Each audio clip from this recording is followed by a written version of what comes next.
Neste vídeo vamos escrever o nosso primeiro programa de computador. Por isso, preparem a vossa bebida favorita, agarrem no vosso peluche mais fofo e venham comigo.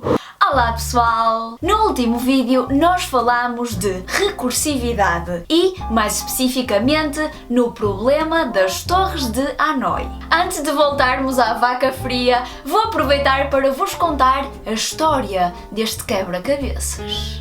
Música dramática? Reza a lenda que, num mosteiro distante, existem 3 grandes pilares e um deles tem empilhados 64 discos de ouro de diferentes tamanhos. Os monges que o habitam seguem uma profecia antiga que manda mover todos os discos do pilar em questão para um outro pilar, sendo que apenas um disco pode ser movido por dia e nunca podem colocar um disco maior sobre um disco mais pequeno. Quando a tarefa estiver concluída, o mundo acabará. Antes de começarem a panicar e a fazer xixi nas calças, calma! Feitas as contas, se isto for verdade, mesmo que os monges estejam lá a seguir a estratégia mais eficiente possível, eles vão demorar cerca de 500 bilhões de séculos a mudar os discos de um sítio para o outro. Eu não estou assim muito preocupada.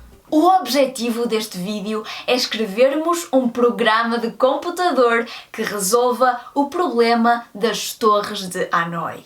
Recordo que o objetivo deste jogo é mover uma torre com um certo número de discos do pino em que está inicialmente para um outro pino, utilizando o pilar restante como auxiliar nos movimentos. Devemos fazê-lo movendo apenas um disco de cada vez e nunca colocando um disco maior sobre um disco mais pequeno. A linguagem de programação que vou utilizar chama-se Haskell. Digamos que se o Haskell fosse uma personagem do High School Musical, não seria propriamente aquela loira popular admirada por todos. Mas é uma linguagem incrível por vários motivos, permitindo a escrita de programas de uma forma clara e concisa. Nós vamos pensar no nosso programa de computador como se fosse uma máquina, tipo uma Bimby, sabem? Em que vocês metem para lá ingredientes e ela faz a comida sozinha? Isso! A receita que nós queremos implementar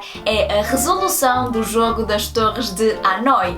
Por isso eu vou chamar Hanoi à nossa Bimby. Em linguagem matemática, uma máquina destas chama-se função. A primeira questão a ser respondida é: quais serão os ingredientes a colocar dentro da máquina? Como o computador não consegue ver isto aqui, nós temos de lhe dizer com o que é que isto se parece. Assim, as informações essenciais a transmitir-lhe são o número de discos que a torre possui, que eu vou designar por N porque sou preguiçosa e não quero estar sempre a escrever número de discos que blá blá blá. Qual é o pilar inicial que possui os discos? E eu vou abreviar pilar inicial para INI. Qual é o pilar intermédio que vou utilizar para movimentos auxiliares? Que vou abreviar para AUX. E qual é o pilar final em que queremos que a torre acabe? Abreviado para FIN. São estes os dados fundamentais do problema. O resto é acessório. Antes de passarmos para a receita propriamente dita, isto é, antes de nós programarmos efetivamente a nossa Bimby, vamos escolher a apresentação do nosso prato no final. Pessoalmente, eu gosto de coisas simples, logo vou querer que o programa me devolva uma lista que virá delimitada por parênteses retos, em que cada movimento será representado por um par ordenado. Por exemplo, se eu decidir chamar A, B e C aos postes, o par ordenado A-B significa mover o disco superior do poste A para o poste B. É intuitivo, certo? Certo. Agora vem a parte mais importante. Dizer à Bimbi o que fazer com os ingredientes que enfiamos dentro dela. Vamos começar por um caso muito simples, em que a torre inicial possui apenas 2 discos. Neste caso, qual seria a resolução? Eu deveria começar por mover o disco mais pequeno do poste inicial para o poste auxiliar, seguindo-se o movimento do disco maior do inicial para o final e, finalmente, mover o disco mais pequeno do auxiliar para o final. Na linguagem Haskell, aquilo que acabamos de dizer é que, inserindo na função ANOI os parâmetros 2 discos, pilar inicial, pilar auxiliar e pilar final, ela vai devolver esta lista de movimentos. Nós estamos apenas a traduzir o nosso raciocínio de português para Haskell. Esta será a primeira linha do nosso código. E se a nossa torre tiver mais de 2 discos? O que é que devemos dizer ao programa para ele fazer? É aí que a recursividade entra em ação para salvar o dia. No último vídeo, nós vimos que para mover uma torre com, digamos, 8 discos do poste inicial para o poste final, basta saber movermos uma torre com 7 discos de um sítio para o outro. De facto, assumindo que sabemos fazer isto, só temos de mover a subtorre com 7 discos do pilar inicial para o pilar auxiliar, depois passar o disco maior do pilar inicial para o pilar final e, por último, voltamos a mover a subtorre de 7 discos do pilar auxiliar para o pilar final. Está feito. Em geral, para sabermos mover uma torre com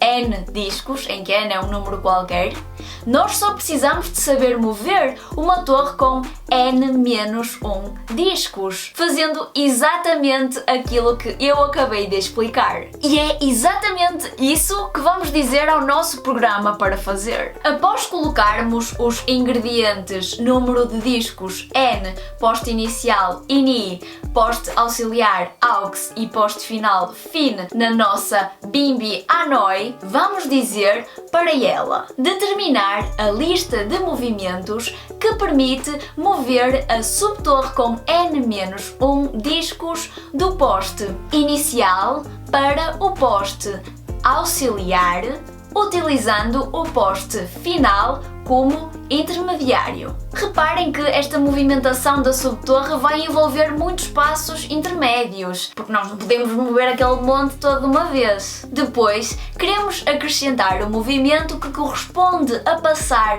o disco maior do poste inicial para o poste final à lista e juntar de seguida os movimentos que nos permitem mover a subtorre de tamanho N-1 do poste auxiliar para o poste final, utilizando o poste inicial como intermediário. O símbolo mais serve precisamente para agregar listas de elementos. E está feito, pessoal! O programa final consiste apenas nestas 2 linhas de código. Ok, na verdade temos de acrescentar uma linha inicial para dizer qual é o tipo dos parâmetros que a função vai receber. Isto é, temos de dizer à Bimbi se o ingrediente que vamos colocar é uma leguminosa, um cereal, uma carne, antes dela poder começar a cozinhar. Mas pronto, em suma, nós ensinamos explicitamente o computador a resolver o caso em que a torre tem apenas